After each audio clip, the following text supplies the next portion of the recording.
બનાસકાંઠા જિલ્લાના વાવ તાલુકાના મિની દ્વારકા તરીકે ઓળખાતા યાત્રાધામ ડીમા ગામના યુવાને તારીખ 1-3-2024થી તારીખ 7-3-2024 સુધી વિશ્વ યુવા મહોત્સવમાં રશિયા ખાતે 190 દેશોની વચ્ચે ભારત દેશનું પ્રતિનિધિત્વ કરીને વતન પરત આવતી ડીમા ગ્રામજનો અને સંસ્કાર વિદ્યાલય, હાઈસ્કૂલ અને પ્રાથમિક શાળાના નાના બાળકો દ્વારા આજે તારીખ 14-3-2024ના રોજ ધિયા પ્રાથમિક શાળા ખાતે સ્વાગતનો કાર્યક્રમ રાખવામાં આવ્યો હતો, જ્યાં યુવાનનું વિવિધ પુરસ્કાર આપીને સ્વાગત કરવામાં આવ્યું હતું.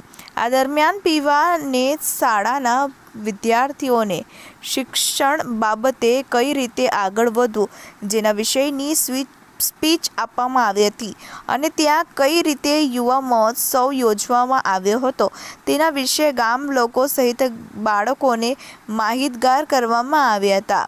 ત્યાં એક સાથે વિશ્વને એક મંચ પર મળવાનું સૌભાગ્ય મળ્યું હતું. શિક્ષણ, પર્યાવરણ, ટેકનોલોજી, આરોગ્ય અને વિશ્વ એક પરિવારની ભાવનાને સાર્થક કરવાનો પ્રયત્ન અને પ્રોજેક્ટો રજૂ કરવા માટે આવ્યા હતા. ઉત્તર ગુજરાતમાંથી માત્ર એક હરચંદભાઈ શંકરભાઈ ચૌહાણ અને સમગ્ર ગુજરાતમાંથી 15 યુવાનો અને ભારતમાંથી 360 યુવાનો આ વિશ્વ યુવા મહોત્સવમાં જોડાયા હતા.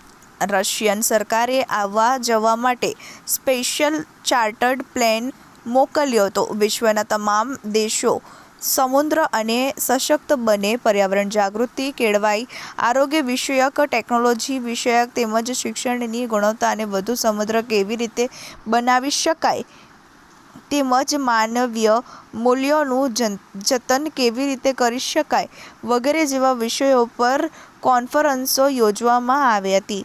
હરચંદ ચૌહાણે બનાસકાંઠા અને ગુજરાત અને ભારતનું ગૌરવ વધાર્યું છે. વિશ્વના 190 દેશોના 20,000 યુવાનોએ પોતાના વિચારો થકી એકબીજાને જાણવા અને વિશ્વ એક પરિવારની ભાવનાને સાર્થક કરવાના નમ્ર પ્રયત્નો કરવામાં આવ્યા હતા.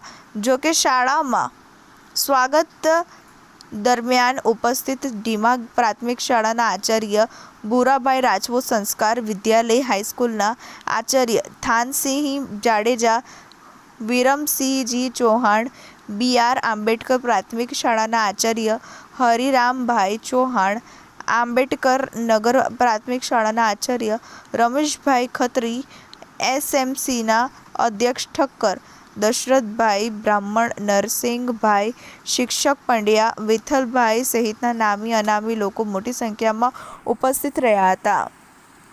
Bureau report, TV18 news, Banaskantha.